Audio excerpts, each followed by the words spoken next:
तो गाइस, जैसा कि मैंने आपको पहली वाली वीडियो में बोला था कि मैं आपको प्राचीन भारत और मध्यकालीन भारत और आधुनिक भारत के बारे में आगे वाली वीडियो में बताऊंगी। तो अभी हम पढ़ेंगे प्राचीन भारत। प्राचीन भारत के जो स्रोत हैं उसको निम्न 4 भागों में इसे बांटा गया है।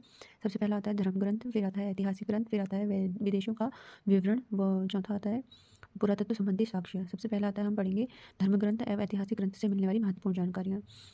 भारत का जो सर्वप्राचीन धर्म ग्रंथ है वो है वेद, जिसे जिसे महर्षि कृष्ण द्वैपायन वेदव्यास को माना जाता है। वेद वसुदेवम कुटुंबकम का उपदेश देता है। भारतीय परंपरा वेदों को नित्य और अपौरुषीय मानती है। 4 वेद हैं, जो है सबसे पहला वेद है ऋग्वेद, दूसरा आता है यजुर्वेद, फिर तीसरा आता है सामवेद, अथर्ववेद।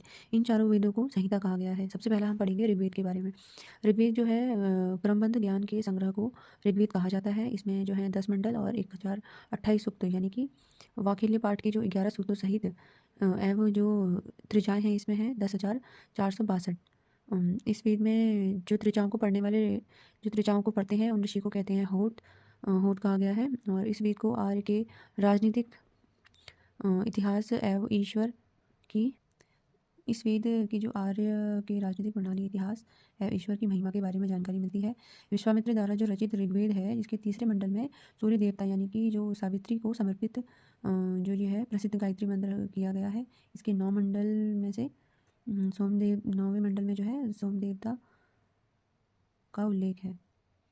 और जो 8वें मंडल का हस्तलिखी जो त्रिचाएँ हैं उसे खिल कहा जाता है।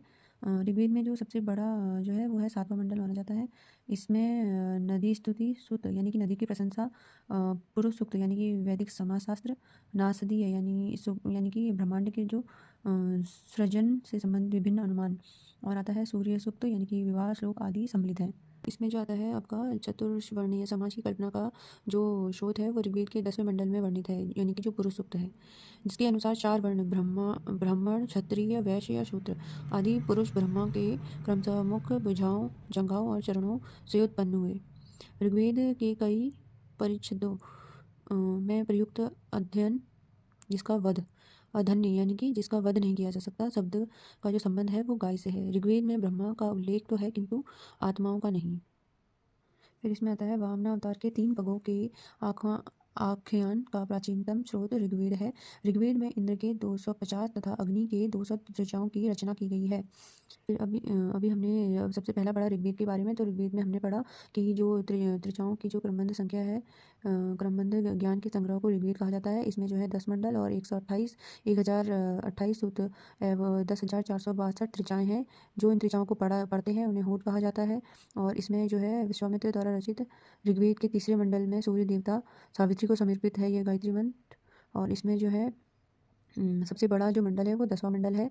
इसमें पुरुष सूत्र और नदी सूत्र और नासदीय सूत्र और सूर्य सूक्त आदि सम्मिलित है। और इसमें जो चतुष्वर्णीय समाज की कल्पना का आदि स्रोत जो ऋग्वेद की 10वें मंडल में है पुरुष सूक्त में इसमें जिसके अनुसार 4 वर्ण यानी कि ब्राह्मण, क्षत्रिय, वैश्य तथा शूद्र आदि पुरुष ब्रह्मा के क्रमशः मुख, भुजाओं, जंघा और चरणों से उत्पन्न हुए हैं। और इसमें हमने पढ़ा कि ऋग्वेद में इंद्र के लिए 250 तथा अग्नि के लिए 200 ऋचाओं की रचना की गई है। तो इससे आगे हम पढ़ेंगे आपका यजुर्वेद। ये पढ़ेंगे हम आपका अगली वीडियो में। धन्यवाद।